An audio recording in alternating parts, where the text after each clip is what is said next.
Σου έχει συμβεί ποτέ να έχεις ένα φυσικό προαίσθημα, μια φυσική αίσθηση για ορισμένους ανθρώπους? Υπάρχουν ορισμένοι άνθρωποι που ακόμα και η παρουσία τους στον χώρο μας κάνει να νιώθουμε αναστάτωση, ένταση ή ακόμα και θλίψη. Ενώ υπάρχουν άλλοι άνθρωποι που όταν βρίσκονται κοντά μας κάνουν να αισθανόμαστε ανακούφιση, χαρά και αισιοδοξία. Έχεις αναρωτηθεί ποτέ γιατί συμβαίνει αυτό? Ένας από τους πιο πετυχημένους ειδικούς σε θέματα σχέσεων και προσωπικής εξέλιξης, ο Γάλλος ψυχολόγος Ζακ Σαλομέ, δίνει μια πολύ εύστοχη απάντηση. Σύμφωνα με τον ίδιο, οι ανθρώπινες συναλλαγές είναι οργανωμένες γύρω από 5 δυναμικές, που λίγο ή πολύ εμείς ή οι άλλοι χρησιμοποιούμε. Με άλλα λόγια, ο κάθε άνθρωπος χρησιμοποιεί λίγο ή πολύ μία από αυτές τις 5 δυναμικές. Ποιες είναι όμως αυτές? Η πρώτη είναι η δυναμική του σπόγκου. Οι άνθρωποι που συμπεριφέρονται με βάση τη δυναμική του σπόγκου απορροφούν τα πάντα, οτιδήποτε συμβαίνει γύρω τους. Από τις κακουχίες, τις επιδημίες, τις καταστροφές, τα συλλογικά ή ατομικά προβλήματα, αλλά ακόμα και τις μικρές ή μεγάλες χαρές ή τις απολαύσεις που μπορούν να χτυπήσουν την πόρτα τους. Απορροφούν οτιδήποτε συμβαίνει γύρω τους με μεγάλη σύγχυση, πιστεύοντας ότι τα πάντα αφορούν τους ίδιους. Πρόκειται σαν ένα υδραυλικό σύστημα στο οποίο ανακατεύονται διάφορα ρεύματα νερού, το καθαρό πόσιμο νερό με το νερό της αποχέτευσης, με αποτέλεσμα το νερό που τρέχει από τη βρύση να μην είναι ποτέ καλό. Για ένα άτομο σφουγγάρι, ανεξαρτήτως των εμπειριών του, ο κόσμος έχει σχεδόν πάντοτε γκρίζο χρώμα και αθεράπευτα κακή γεύση. Η δεύτερη δυναμική είναι η δυναμική του φίλτρου.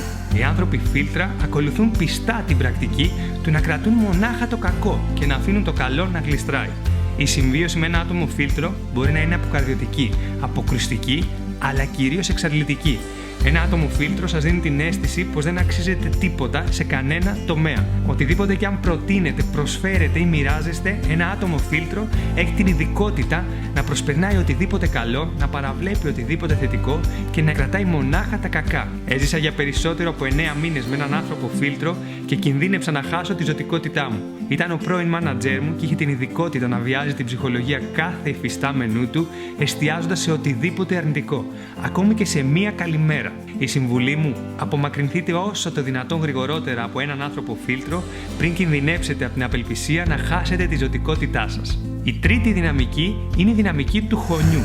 Τα άτομα που ακολουθούν τη δυναμική του χωνιού δεν συγκρατούν τίποτα. Όπως ένα χωνί, αφήνουν τα πάντα να τους ξεφύγουν. Το καλό, το κακό, το πιθανό και το απίθανο. Ζουν τη ζωή τους σε μια μόνιμη έλλειψη, αναλύσκοντας τις αισθήσεις τους σε πράγματα τα οποία δεν αφήνουν κανένα ίχνος μέσα τους. Δεν έχουν αντιληφθεί τίποτα, δεν έχουν δώσει τίποτα, ξοδεύουν στην ουσία την ύπαρξή τους εθελοτυφλώντας για όλα τα δώρα της ζωής. Είναι συνήθως επιρρεπείς σε καταχρήσεις που ενεργοποιούν εφήμερα τα συναισθήματα, όπως ο τζόγος και τα ναρκωτικά. Η τέταρτη δυναμική είναι η δυναμική του σουρωτηριού.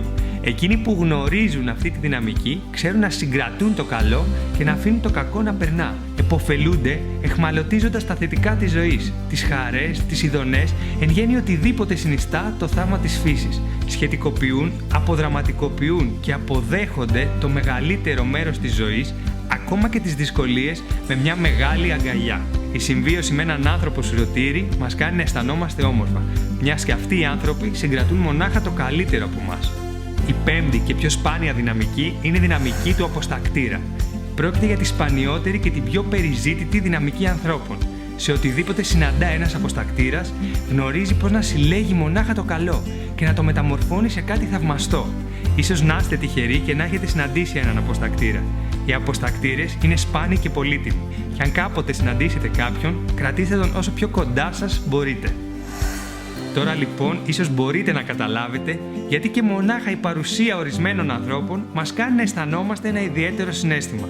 Σας εύχομαι να είστε μακριά από ανθρώπους φίλτρα και κοντά σε ανθρώπους αποστακτήρες. Εκ μέρους του Δες το Θετικά, σας εύχομαι να είστε όλοι καλά.